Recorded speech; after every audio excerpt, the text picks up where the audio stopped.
तुमेव माता च पिता तुमेव बंधु च सखा तुमेव विद्या द्रविणं तुमेव सर्वं मम देवदेवं तुमेव सर्वं मम देवदेवम्।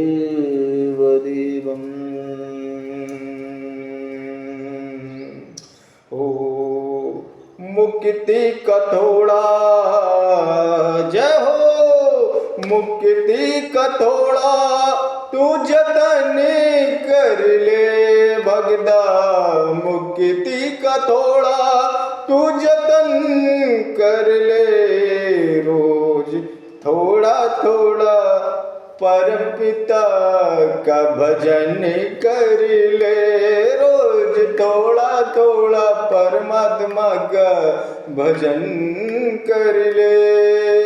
जय हो क्योंकि अरे यह मनुआ को अपने समझाओ मन को काबू में करें सर्वप्रथम संपूर्ण जीवात्माएं। अरे मन ये 2 दिन का मेला रहेगा ये जगत 2 दिन का मेला है सिर्फ 2 दिन का मेला उसी के विषय में बताना चाहते हैं संपूर्ण जीवात्मा को। अरे मन यह 2 दिन का मेला रहेगा और कायम न जग का झमेला रहेगा। अरे हे पुण्यात्माओं एक बार पुनः आपको आपके ही माध्यम से समझाने के लिए हाजिर उपस्थित हुए हैं। आप संपूर्ण पुण्यात्माओं की सदा ही जय हो। सत्य एवं धर्म के मार्ग की जय हो धर्म के अवतार की जय हो सत्यवाणी बोलने वाले सत्य गुरुओं की जय हो सत्य एवं धर्म के पथ मार्ग पे चलने वाले संपूर्ण माताओं बहनों की सदा ही जय हो। सत्य ऋषि मुनियों की जय हो और निराकारी निर्गुण अलौकिक निरंजन परम पिता पार ब्रह्म परमेश्वर जी परमात्मा की सदा ही जय हो। हे संपूर्ण पुण्य जीवात्माओं सत्य एवं धर्म के पथ मार्ग पर आपको चलाने के लिए हम पुनः आपके समीप हाजिर उपस्थित हुए हैं। हम सत्यवाणी को ही अपना एक माध्यम बनाते हैं कि सर्वप्रथम जब आप सत्य एवं धर्म के पथ मार्ग पर चलेंगे धर्म वो नहीं है जो आपस में हमें भिन्नता सिखाए। आज हम जो जाति पात के बंधनों में बांट दिए गए हैं आज जो हमें जो शिक्षाओं का अभाव हो चुका है हमारे मानव जीवन के अंदर हमें वो ज्ञान नहीं धारण कराया जाता हमें शिक्षा वो नहीं दी जाती है वो गुरुकुल अब जाना बंद हो गया है हमें वो पाठ नहीं पढ़ाए जाते हमें वो मंत्र नहीं सिखाए जाते हमें परमात्मा के प्रति कोई रुचि नहीं बची समाज में जो ऐसी रुचि सिखलाई जाए हमें जिससे हम सत्य एवं धर्म के पथ मार्ग पर नई युवा पीढ़ी को भी सत्मार्ग दिखला सकें और उन लोगों को मोक्षदायी ज्ञान बता सकें। आज इस समाज इस धरा पर जिस हिसाब से जनसंख्या की वृद्धि हुई है उस हिसाब से महंगाई बढ़ती जा रही है। इस संसार में इस धरा पे एक जो बड़े बड़े लोगों के घराने के लड़के हैं वो तो अच्छे स्कूलों में शिक्षा ग्रहण कर रहे हैं और शिक्षा ग्रहण करने के साथ गलत संगतों में भी पढ़ने का कार्य करते हैं और जो मध्यम वर्ग के हैं वो भी अपने स्कूल में जाते हैं और शिक्षा को ग्रहण कर रहे हैं। लेकिन जो हमारे छोटे नीचे स्तर के लोग हैं निचले स्तर के लोग हैं वो आज भी अपने बच्चों को अच्छी शिक्षा देने में नाकामयाब हैं क्योंकि उनके पास इतना धन नहीं है जो वो अपने बच्चों की पढ़ाई लिखाई सही ढंग से करा सकें। अरे हमने मान लिया कि आपके पास धन नहीं है आप अपनी गरीबी का कारण खुद बनते हैं क्योंकि आपके खर्चे बढ़ते जाते हैं। आप गरीब पैदा नहीं हुए संसार में। अरे जब हम गरीब घर में पैदा हुए तो हम ये संकल्प करें कि जब हम मरेंगे तो गरीब होकर नहीं मरेंगे बल्कि हम धन एकत्रित करके जाएंगे और अपने बच्चों को अच्छी शिक्षा और संस्कार देके जाएंगे। जो हम कार्य इस धरा पे ना कर सके, कम से कम हमारे इस लायक बच्चे तो बन जाएं जो सतमार्ग को धारण करके भारत माता की जय बोल सकें। हे संपूर्ण जीवात्माओं, सत्य एवं धर्म के पथ मार्ग पर जब संपूर्ण हम ये ना सोचें कि ये धर्म बटा है, ये संसार बटा है और ये ऊंच नीच भेदभाव का भ्रम त्याग दें। अरे हम तो हर एक व्यक्ति विशेष के घर में भोजन ग्रहण कर सकते हैं, हम में या उस आत्मा में कोई फर्क नहीं है। अरे सिर्फ फर्क ये देखा जाता, परमात्मा सिर्फ ये देखता है कि कहीं आपके घर में गंदगी तो नहीं है, क्योंकि गंदगी में कभी परम पिता पार ब्रह्म परमेश्वर परमात्मा का वास नहीं हो सकता, निवास स्थान नहीं बनता। हे प्रिय पुण्यात्माओं, अपने घर को ही मंदिर बनाएं, आप तीर्थ स्थानों में ना जाएं तब भी कोई फर्क नहीं पड़ेगा। आप बेफजूल में खर्चा यहाँ वहाँ जाकर ना करें, अपने घर को एक मंदिर बनाएं, वहाँ बैठ के 5 मिनट अगर परमात्मा को धूप बत्ती देके या उनके नाम का दीपक जला के स्तुति एवं आराधना करेंगे तो हजारों कोसों लाखों कोसों की परिक्रमा आपको घर बैठे उतनी फलदायिनी होगी जितना कि आपने बाहर जाके अपना समय नष्ट किया और बेफजूल में पैसा खर्च किया। उतना ही आपको उस ज्ञान प्राप्त होगा, उस जोत जलाने से उतना ही आपको जो उनका परमात्मा का स्वरूप दर्शन है या उनके द्वारा बताया हुआ चिंतन मनन जब आप घर बैठकर करेंगे तो आपको उतना ही लाभकारी वो आपके 5 मिनट के घर बैठने के फल मिलेगा, ना कि जितना आप बाहर जाएंगे वो लाख गुना आप खर्चा करेंगे उतना ही फल उसमें भी मिलेगा। तो हे पुण्य जीवात्माओं, सदा सत्य पथ मार्ग पर चलें। हम संपूर्ण विश्व में ये सत्य एवं धर्म की ध्वजा फहराने का कार्य करने के लिए तैयार हो रहे परमात्मा जी के आदेश से सत्य एवं धर्म के पथ मार्ग को धारण कराएंगे। संपूर्ण जीवात्माओं से मेरा अनुरोध है कि जी जो ये भ्रम हमारे समाज में पाल दिया गया है कि इस धरा पर कल्कि जी आ रहे हैं और कल्कि जी आएंगे, तो ये आप लोग समझ लें कि कल्कि जी चलो आ गए। जिन्होंने सतमार्ग को धारण किया वो तो उन्होंने पहचान लिया कि कल्कि जी हैं। क्या आप ये बता सकते हैं कि प्रभु राम जी जब इस धरा पर अवतरित हुए थे तो कितने लोग उन्हें पहचान पाए थे कि ये परमात्मा का अवतार हैं? क्योंकि कोई नहीं जानता था भक्तों कि ये उस समय परमात्मा का अवतार हैं।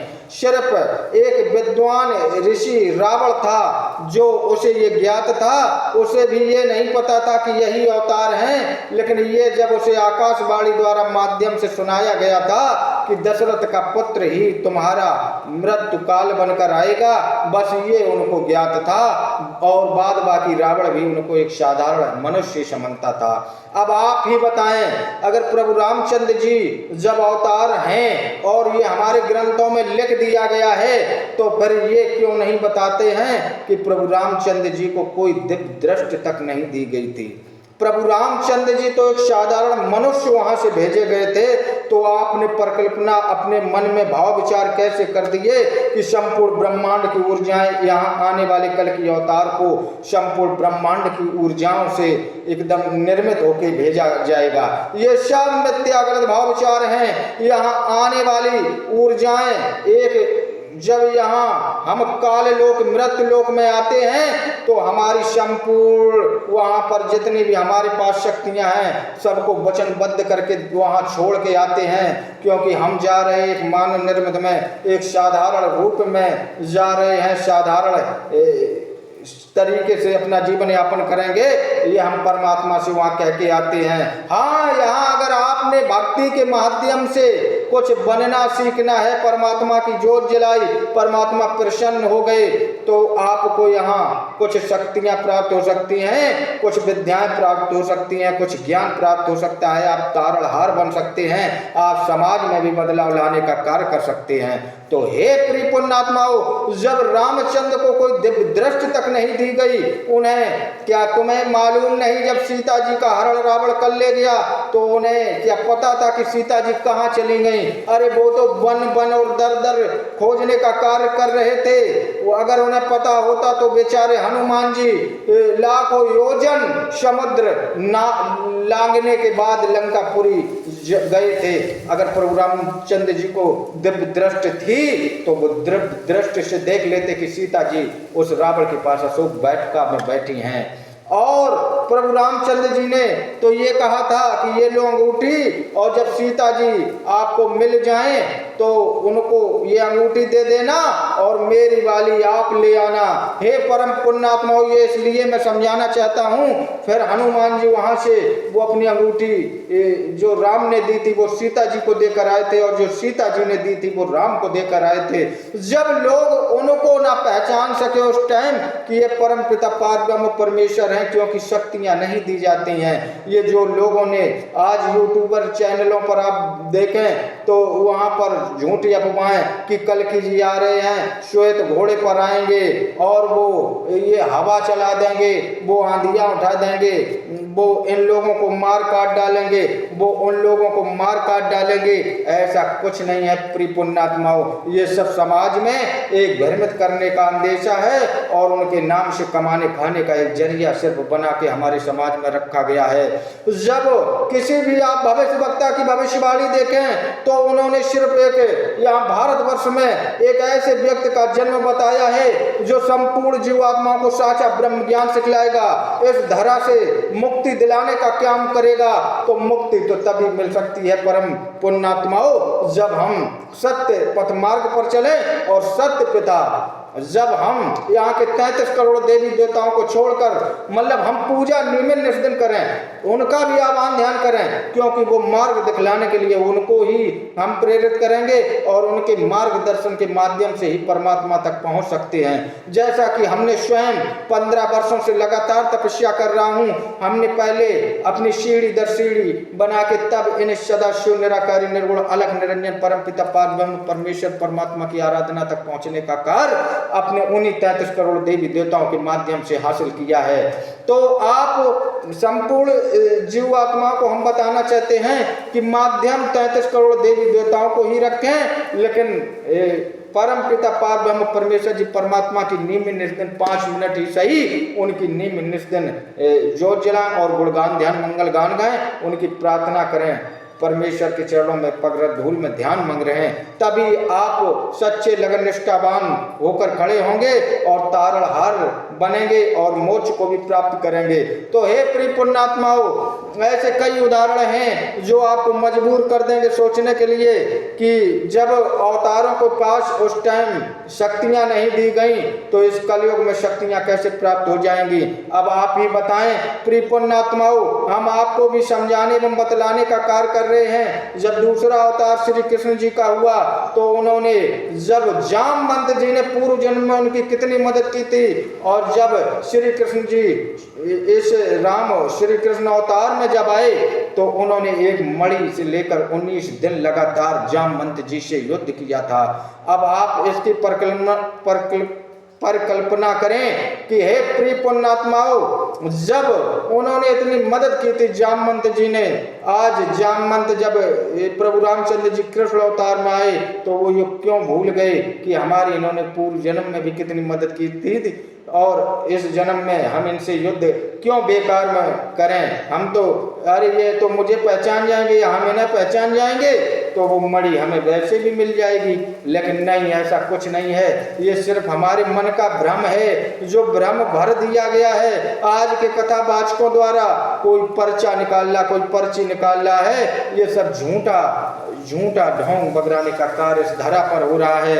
आज हमारा देश पिछड़ने की कगार पर आ चुका है। आज हमारे देश में संपूर्ण मिथ्या ज्ञान बांटा जा रहा है, जबकि सही ज्ञान कोई भी आज भागवताचार न कथावाचक कोई नहीं बताना चाहता। सत्य ज्ञान को छुपाने का कार्य किया गया है और झूठा जो मतलब प्रचलित ज्ञान जो लिखवा दिया गया वही आगे बढ़ाया जा रहा है।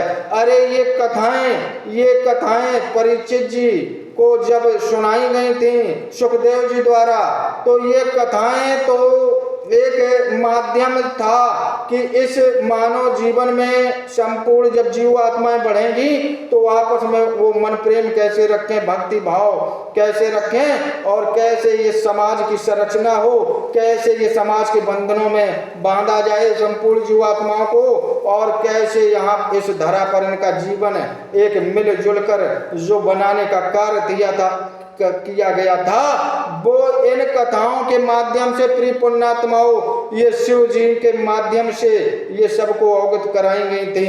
आज उन्हीं कथाओं को तोड़ मरोड़ के पेश किया जाता है, कभी किसी की इतनी प्रशंसा की जाती है। अरे और दूसरा उदाहरण भी बताएं हम आपको प्रिय पुण्यात्माओं, तो ये हम उदाहरण दूसरा बताना चाहते हैं कि जब अगर कृष्ण जी कंस को उस टाइम ही मार सकते थे, कृष्ण जी कंस को जब बाल काल में उन्होंने बकासुर और अनेकों जीवधारियों जो कि एक जीवधारी बन के आए थे बगुले के रूप में, कहीं किसी के रूप में ये राक्षस लोग, तो उसी समय कंस को भी मार देते अगर उनके पास योग विद्या योग शक्तियां थी। नहीं, प्रिय पुण्यात्माओं, उन्होंने गुप्त ज्ञान परमात्मा के चरणों निराकारी निर्गुण अलख निरंजन परम पिता पार ब्रह्म परमेश्वर जी परमात्मा के चरणों की पवित्र धूल में जब साधनाएं की, तब उन्हें जाके कहीं 12 कलाओं से सुशोभित किया गया। अब समाज में भ्रम फैला दिया गया कि कल्कि जी आ रहे हैं 64 कलाधारी होंगे।